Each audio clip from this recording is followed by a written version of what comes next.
Assalamualaikum warahmatullahi wabarakatuh. Malim nyo anami nyo malim umur 17 tahun.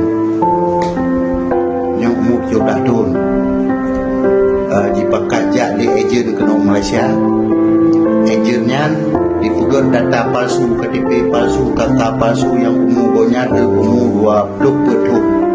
Sehingga ia buat pegawai imigrasi. Pegawai imigrasi hana mau tahu dipegatlah pasport kalinya yang umur 17 tahun menjadi umur 20 tahun dengan dokumen palsu, sedangkan dokumen yang asli adalah umur 17 tahun. Dan ejennya dia mengaku kena melayar bakso manteng yang puri punyanya. Dia mengaku umur 20 tahun, kemudian mengaku jih karena kahwin, karena keluarga dan lahir